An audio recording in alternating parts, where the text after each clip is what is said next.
Gejolak mata uang rupiah masih akan tetap berlangsung di 2016. Apa yang akan terjadi dengan suku bunga?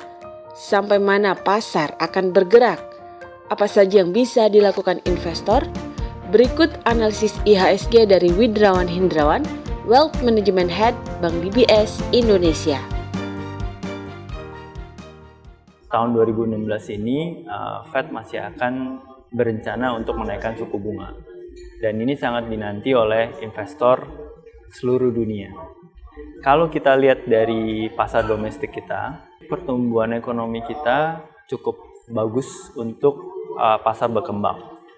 Kita menargetkan pertumbuhan sekitar 4,5 sampai 5,5% untuk tahun 2016 dari survei internal kami. Dan kalau dilihat dari sisi inflasi, pertumbuhan inflasi untuk tahun 2015 yang lalu kan berada di poin 3,35% selama tahun 2015. Tahun ini itu ditargetkan sekitar 3,5 sampai 4,5%. Kalau melihat itu, dengan suku bunga yang kita ada sekarang sekitar 7,5% BI rate, memberikan ruang bagi BI untuk bisa memangkas atau menaikkan suku bunga juga.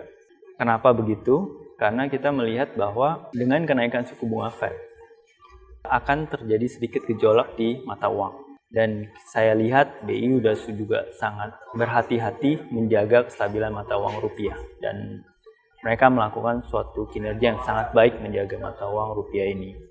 Jadi kalau kita lihat ke depannya untuk long term perspektif, menahan suku bunga atau menaikkan suku bunga itu merupakan langkah yang lebih baik untuk jangka panjang. Tapi untuk jangka pendek atau menengah, menurunkan suku bunga tentunya akan memberikan suatu impact yang bagus bagi ekonomi. Dari segi equity pasti memberikan suatu impact yang positif. Bagi obligasi, kalau suku bunga turun, biasanya juga akan memberikan suatu kenaikan nilai dari obligasi tersebut. Itu skenario pertama. Dan skenario kedua adalah kalau jika suku bunga naik. Kalau suku bunga naik tidak terlalu banyak, equity tetap akan memberikan suatu impact juga. Dan obligasi juga ada. Koreksi pasti ada sedikit. Tantangan yang paling besar yang tadi saya sudah sebutkan adalah jika terjadi kenaikan suku bunga Fed lagi. Dan untuk sementara kita dari DBS belum melihat bahwa pasar sudah memprice in kenaikan tersebut untuk tahun ini.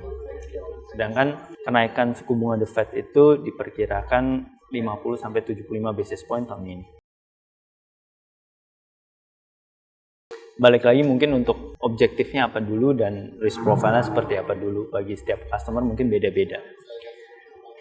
Kalau melihat gejolak suku bunga ini, kita melihat bahwa lebih baik melakukan suatu investasi yang lebih memberikan return pasti.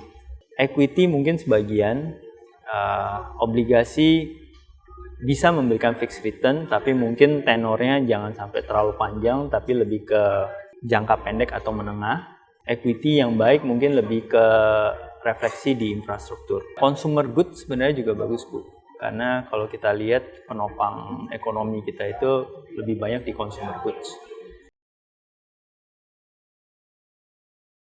Tahun 2015 equity market itu terkoreksi cukup dalam. Kedepannya tahun ini terutama itu diperkirakan tumbuh sekitar 10-15%. Jadi kalau saya lihat porsi equity mungkin jangan terlalu besar dulu, tetapi investasi yang memberikan imbal hasil pasti dapat menjadi buffer atau cadangan jika terjadi koreksi lagi di pasar equity. Mungkin sekitar 40-60%. Jadi 60%-nya masih bisa memberikan buffer terhadap yang 40% tersebut. Gitu.